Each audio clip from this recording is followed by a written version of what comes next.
یہ بخشش کا ذریعہ ہے، یہ اولاد کا اٹھ جانا، نابالغ اولاد کا اٹھ جانا والدین کے لیے بخشش کا ذریعہ ہے۔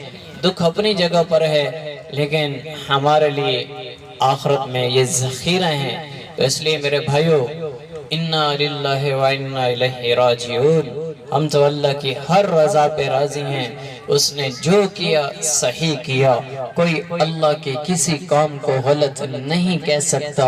لہذا میرے رب کا فیصلہ تھا، 2 سال کی عمر جتنی دنیا میں اس نے زندگی گزارنی وہ گزار چکا، ماں باپ کو داغ مفارقت دے گیا، لیکن انشاءاللہ اللہ تعالیٰ اس بچے کو سب کے لیے بخشش کا ذریعہ بنا سکتا ہے۔ اللہ قادر ہے، اس کی قدرت الگ چیز ہے، اس کا ضابطہ الگ چیز ہے۔ ضابطے کو اعمال سے جوڑا ہے، قدرت کو وہ مرضی جس کو معاف کرے اسے کوئی پوچھ نہیں سکتا، وہ فرعون کو معاف کرے اسے کوئی پوچھ سکتا ہے، مسلمانوں کو پکڑ لے اسے کوئی پوچھ سکتا ہے، ابو جہل کو جنت میں ڈالے، سارے ایمان والوں کو جہنم میں ڈالے اسے کوئی پوچھ سکتا ہے، سب کفار کو جہنم میں ڈالے سب ایمان والوں کو جنت میں ڈالے اسے کوئی نہیں پوچھ سکتا، وہ اس کی قدرت ہے۔ لیکن اللہ نے مسلمانوں کے لیے، انسانوں کے لیے کچھ ضابطے مقرر کیے ہیں، ان ضابطوں کے تحت میں اور آپ پابند ہیں کہ ہمیں زندگی ملی ہے، ہم نے لا الہ الا اللہ محمد رسول اللہ پڑھا ہے، ہم پر اللہ نے کچھ حکم نازل فرمائے کہ میں نے تمہیں کلمہ پڑھایا، ہدایت دی، اب تم نے میرے حکم زندہ کرنے ہیں۔ کلمہ، نماز، روزہ، حج، زکوٰۃ اسلام کے بڑے رکن ہیں، ان میں سے نماز ہر وقت ہے، ہر دن 5 نمازیں ہیں، پورا سال زکوٰۃ مالداروں کے لیے ہے، حج مالداروں کے لیے ہے، روزہ ہر غریب امیر بالغ کے لیے ہے، لیکن سال میں 1 مہینہ آتا ہے، سال میں 1 مہینہ جو ابھی گزر چکا ہے، 2-4 دن باقی ہیں۔ میرے بھائیو، اس مہینے میں مسلمان وفات پا جائے، میرے نبی نے فرمایا سیدھا جنت میں کیوں، کوئی عمل نہیں کرتا، صرف مسلمان تھا، کلمہ پڑھ رہا ہے، اس کے دل میں ایمان ہے، اگر وہ رمضان میں مر گیا ہے تو سیدھا جنت میں گیا۔ میرے نبی کا فرمان کہ رمضان میں مرنے والا بغیر حساب کتاب جنت میں جاتا ہے۔ اتنے فضل اور کرم اللہ کے ہیں، لیکن مسلمان پھر بھی سبق نہیں لے رہا۔ اللہ کریم ہے تو اس کے ساتھ پھر نافرمانی، یہ تو بغاوت ہے۔ ہم اللہ اور اللہ کے رسول کی اطاعت میں ہیں، اللہ اور اللہ کے رسول کی مان کے زندگی گزاریں کہ اللہ کے ضابطے ہیں، اس نے ہمیں اعمال دیے ہیں۔ میاں نماز پڑھ لو، نماز پڑھ لو، ہم نماز پہ نہیں جاتے، روزانہ پکارتا ہے حی علی الصلاۃ، حی علی الفلاح، 5 مرتبہ پکارتا ہے نماز نماز، تمہاری کامیابی کی طرف آ جاؤ، اور مسلمان نماز کو نہیں جاتا، حالانکہ نماز ہی ہے جو تمہارے رزق میں برکت کا ذریعہ ہے، نماز ہی ہے جو تمہاری عزت کا ذریعہ ہے۔ یہ نا پچھلے دنوں ایک جنازہ میرے محلے سے رخصت ہوا، ایک عورت فوت ہوئی، تو وہ سارے پوری فیملی وہ نماز نہیں پڑھتے تھے، ان کے بچے، اس کا شوہر، رشتہ دار، کوئی نماز پہ کبھی شاید آ گئے ہوں، لیکن 5 وقت کی نماز کے لیے کبھی نہیں آتے تھے۔ مسجد سے تعلق نہیں تھا، تو جب جنازہ گیا تو تھوڑے سے آدمی تھے، میں اتنا پریشان ہوا کہ کاش یہ نوجوان 4-5 بیٹے ہیں، کاش یہ سب مسجد سے جڑے ہوتے تو آج مسجد کی وجہ سے ان کا پورے محلے میں تعارف ہوتا۔ نماز مسجد میں ادا کرنا کتنی بڑی دولت ہے کہ اس کی وجہ سے تمہارے جنازوں میں رش ہو جاتا ہے، لوگوں کو سمجھ نہیں آتی، گمنام سے لوگ ہوتے ہیں لیکن 5 وقت کے نمازی ہوتے ہیں۔ اللہ ان کی اس نماز کی برکت سے جب وہ اٹھتے ہیں تو بہت بڑا مجمع جنازے کے ساتھ شریک ہوتا ہے۔ اگر مسجد کی عادت نہیں ہے تو پھر گمنام سے ہو کے رخصت ہو جاتے ہیں۔ اس لیے میرے بھائیو، نماز مسجد میں ادا کرنے والے بنو، دینداروں سے تعلق رکھو، دنیا مختصر سی ہے، ضرورت کی کما لو، میں کمائی سے منع نہیں کرتا، اس کے حرام سے اللہ منع کرتا ہے، میں کون ہوتا ہوں منع کرنے والا؟ اللہ کے نبی نے حرام سے روکا، حلال سے نہ اللہ نے روکا نہ اس کے رسول نے روکا، نہ میں آپ کو روک رہا ہوں۔ حلال کماؤ، حرام سے بچو، دیندار لوگوں سے جڑ کے چلو تاکہ تمہیں عزت ملے، تمہارا تعارف ہو، تمہیں اللہ کامیاب کر کے رخصت کرے۔ میرے نبی کا فرمان ہے جس کے جنازے میں 40 آدمی صحیح جنازہ پڑھنے والے آ جائیں اس کی بھی بخشش ہو جاتی ہے۔ تو جیندے 40 بھی کوئی نہ ہوئے اور کھڑے ہونے والوں میں بھی جنازہ نہ آتا ہو، مجھے پوری امید سے ہے کہ ان چاروں بیٹوں کو جنازہ نہیں آتا ہوگا، چونکہ میں ان کو جانتا ہوں۔ تو اس دن میرا اس جنازے میں بڑا دل اداس ہوا کہ یہ بچے آج کھڑے ہیں، یہ تو مسجد کبھی نہیں آئے، ان کو جنازہ کیسے آتا ہو؟ کوئی فیکٹری میں کام کر رہا ہے، کوئی درزی ہے، کوئی مزدوری کر رہا ہے، مسجد کو جانتے نہیں۔ تو بھائیو، مسجدیں تمہارے ایمان کے ٹاور ہیں، جہاں سے جا کر ایمان چارج ہوتا ہے۔ یہ ہمارے جو موبائل یہاں کام کرتے ہیں تو جہاں سگنل نہیں ہوتے ہم کیا کہتے ہیں؟ علاقے والے بتاتے ہیں ایتھے ٹاور کوئی نہیں لگا ہویا، بہت دور ہے، تاں سگنل نہیں آندے۔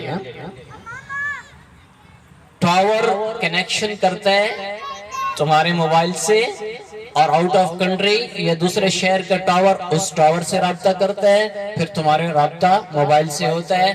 ایسے پھر آؤٹ آف کنٹری ٹاور سے ٹکراتے ہیں، شعاعیں ایک دوسرے کو لہریں دیتے ہیں، پھر جا کے کال ہوتی ہے۔ اللہ سے جڑنے کے لیے مسجد ایمان کا ٹاور ہے۔ مسجد میں جاؤ گے تمہارا ایمان مسجد کے ذریعے سیدھا بلند آسمان کی طرف جائے گا، اور آسمان سے اتری ہوئی خیریں سیدھا تمہارے دل میں آئیں گی، آسمان سے اترا ہوا ایمان سیدھا تمہارے دل میں آئے گا۔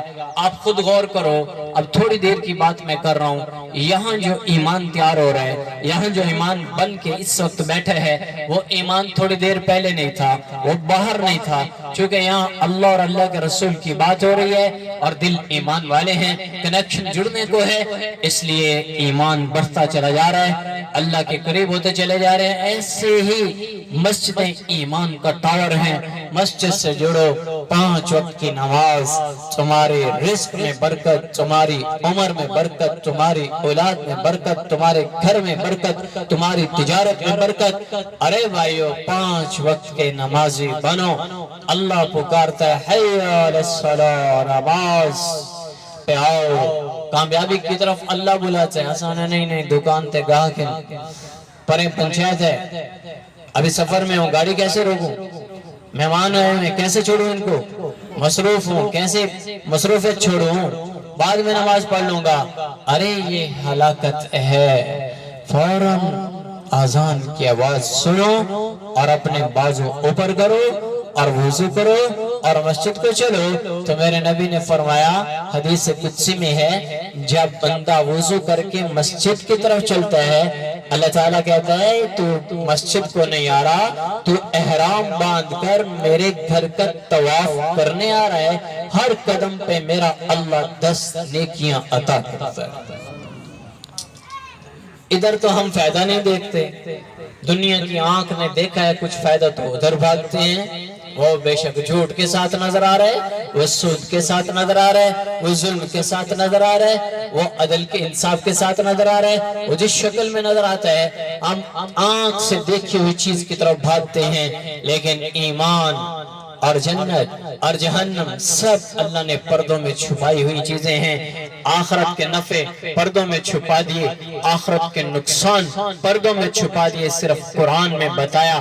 اب اللہ ہمارا ایمان دیکھنا چاہتا ہے، یہ قرآن پر کتنا ایمان لائے ہیں۔ میں نے انہیں بتایا ہے نماز کے بعد جنت ملے گی، میں نے انہیں بتایا ہے روزے داروں پہ روزہ میں نے تم پہ فرض کیا ہے، لیکن میں تمہیں متقی بنا بتانا چاہتا ہوں کتنے ہیں جو روزہ رکھنے والے ہیں۔ رمضان مختصر سا مہینہ، مہمان مہینہ، 30 دن کا مہینہ رخصت ہونے کو ہے، مسلمانوں نے اس کا ادب نہ کیا۔ چند لوگ ہیں جنہوں نے ادب کیا، روزے دار تھوڑے ہیں، بے روزے دار زیادہ ہیں، روزہ رکھنے والے تھوڑے، چھوڑنے والے زیادہ ہیں، اور چھوٹی سی بات پہ روزہ چھوڑ دیتے ہیں۔ کیا کریں جی، پیاس لگتی ہے، بھوک لگتی ہے۔ تراویح میں آنے والے بیچارے پہلے دن مسجدیں بھر جاتی ہیں، پھر آہستہ آہستہ کم ہو جاتی ہیں۔ تراویح میں کیوں نہیں جاتے جی؟ قاضی مولوی صاحب کھڑا کرتا ہے 1.5 گھنٹہ 45 منٹ وہ کھڑا کرتا ہے، نہیں کھلوتا جاندہ۔ اچھا نہیں کھڑے ہو سکتے ہو تو بیٹھ کے پڑھ لو۔ اللہ نے کون سا روکا ہے تمہیں بیٹھ کے پڑھ لو؟ بیٹھ کے نہیں پڑھ سکتے ہو کرسی پہ بیٹھ کے پڑھ لو، وہاں نہیں بیٹھ سکتے ہو تو چوکڑی مار کے بیٹھ جاؤ، اللہ اس سے بھی قبول کرے گا۔ تم آؤ تو صحیح، اللہ تمہاری بخشش کے بہانے ڈھونڈ رہا ہے کہ تراویح کے ایک قیام پر 1500 نیکیاں، 1500 درجات، تراویح کے ایک سجدے پر جنت کی اور 100 حوروں سے نکاح کرتا ہے۔ وَزَوَجْنَاهُمْ بِحُورٍ عِينٍ، ان سجدوں کے بدلے میں جنت کی 100 حوروں سے تیرا نکاح کرتا ہوں۔ لیکن مسلمان نہیں سمجھ پایا، غفلت میں ڈوبے۔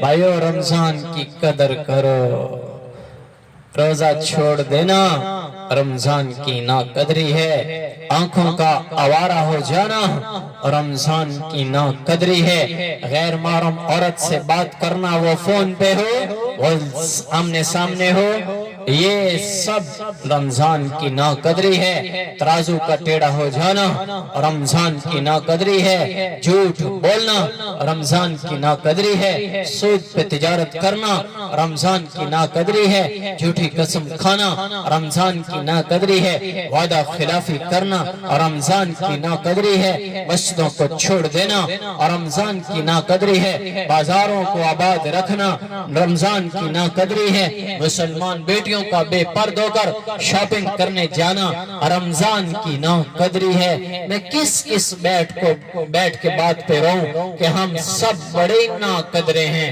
رمضان رخصت ہو گیا، آخری 4 دن باقی ہیں یا 3 دن، میں سب سے درخواست کر رہا ہوں، اللہ کا واسطہ دے رہا ہوں، ابھی بھی موقع ہے۔ اللہ تو 1 سیکنڈ کے لیے بھی منتظر ہوتے ہیں، میرا بندہ توبہ کرے اور میں اس کو معاف کروں۔ تو آج سب نیت کریں کہ 2-3 دن، آج 6 جمعرات